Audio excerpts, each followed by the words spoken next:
I know that AP classes, they're challenging and stuff, but I'm someone who sort of accepts the challenge, that wants to move forward.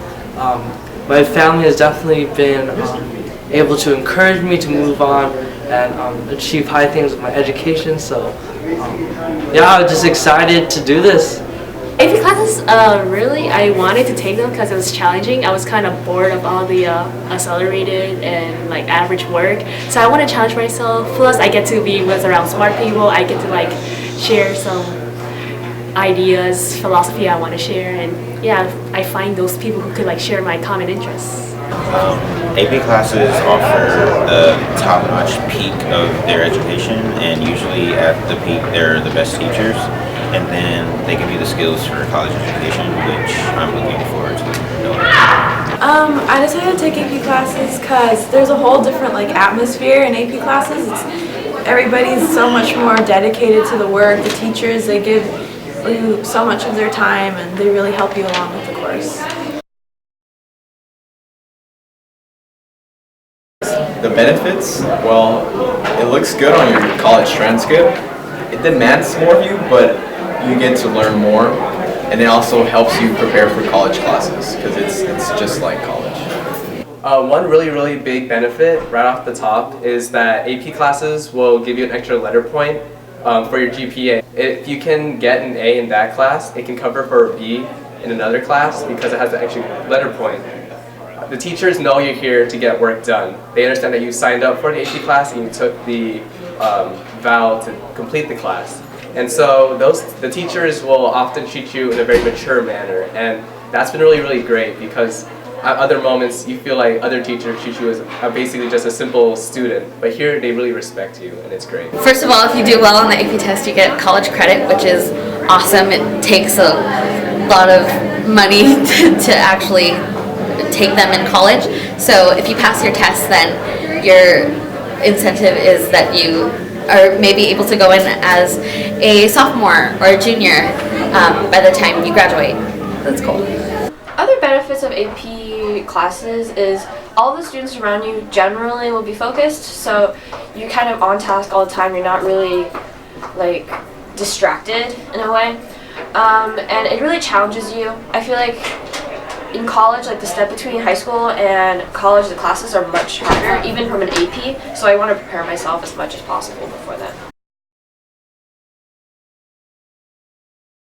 I thought it was going to be brutal.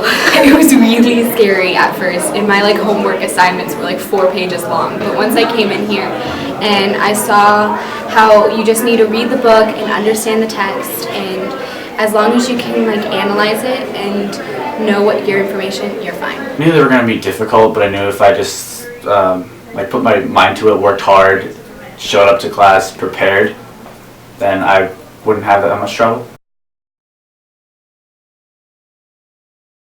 No, actually, like I've had some really just great teachers here. Like the AP teachers that I've had have been like, you know, they're the type of teachers that they go the extra mile. They stay after school for review. Any time that you have a question or need help, they're like right there, very, you know, personal. To be honest, the teachers really help you out. Mr. Brown and Mr. Clark, they're actually really good teachers, and I can ask them a lot of questions, and there's a lot of tutoring options that are available, and it makes it easier. Yeah, it's like pros and cons to like some parts are easy, some parts are hard, but you just gotta know what you're good at and the parts that you're weak at. You know, just talk to your teachers or basically your students and your friends in class, and just, you know, ask them for help, because you can't be afraid to ask for help in AP classes because they are rigorous. Always talk to your peers that are always in these AP classes. The more, like, what I've encountered is the more peer help you get, the better the class experience is, the better the work gets by. I think just work with your strengths and do what you're comfortable doing. Don't just go for everything because it's an AP class, and just always do your best with your work. Just always put your effort into it. And have like a planner or an organizer so you can have everything in like order so you never miss anything. Okay, yeah, take the APs that you want to take, don't take the APs that your friends are taking. Do good on all your things, your assignments, and tests because it will help you in the future. Don't rush, take one or two. Don't try and take them all at once. You have to be able to learn yourself first and how you can handle it. Some tips for students that are just starting AP classes: don't procrastinate, get a lot of sleep, make sure you pay attention in class, take notes, and just don't overwork yourself to the point of no sleep. Just get a lot of sleep. Start off with 1 or 2, and then your next year take more when you're ready, and take AP classes that are in your interest. Try it. You might end up liking it, and if you don't, then I'm sorry, but honestly it's really fun, and you get to learn new things, and you go in depth about things, and you just get the experience for a college class. You always have time for activities in school, like sports. If you want to do that, you'll have time, and clubs too. Never give up. I believe in you. Go boys!